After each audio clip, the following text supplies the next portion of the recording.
Salutare prieteni și bine v-am regăsit în bucătăria lui Valeriu Șef. Astăzi vom pregăti o rețetă extraordinar de simplă cu ingrediente care se află în fiecare bucătărie. Totul va fi gata în 15 minute, este foarte simplu și foarte gustos. Aveți nevoie doar de creveți roz de la Polul Nord cu mustezi de 7 cm, neapărat de 7, nu de 6 jumătate. În continuare avem nevoie de cerneală, de caracatiță femelă marsupială de 3 luni, 2 zile și 4 secunde. Acest produs este foarte important și de asemenea icre negre de urangutan domnesc de gradul 2. Acest produs se află în casa tuturor, însă dacă nu îl aveți, oricum îl puteți înlocui cu icre roșii de elefant albastru cu trompa plată. Și ultimele, dar nu cele din urmă, paste. Cu siguranță toți aveți paste acasă. Acestea sunt, bineînțeles, sigur că deja v-ați dat seama, paste de pe Marte culese de către pinguinii franțuzești. Vedeți, sunt doar 4 ingrediente, ceea ce înseamnă că totul este foarte, foarte simplu. Iar acum, tot ce trebuie să facem este doar să luăm o tigaie,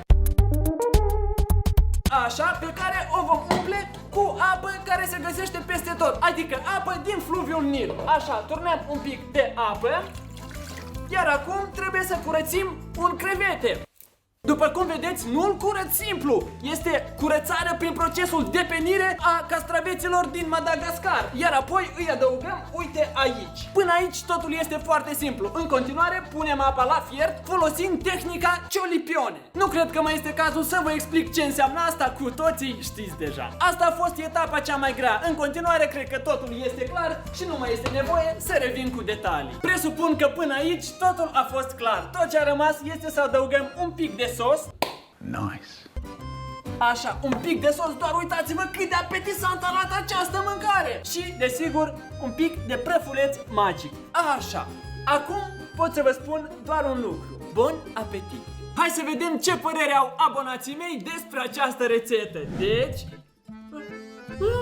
Cum adică e prea complicat și doresc ceva mai lejer? Rețetele mele și așa sunt foarte, foarte simple. Dar în fine, hai să facem de această dată ceva mai simplu. Salutare și bine ați revenit în bucătăria mea cu un nou episod. De această dată rețeta va fi mult mai simplă. Facem o rețetă de un mic dejun. Pentru asta avem nevoie de următoarele ingrediente: lapte de rinocer pe cale de dispariție și genunchi de șarpe.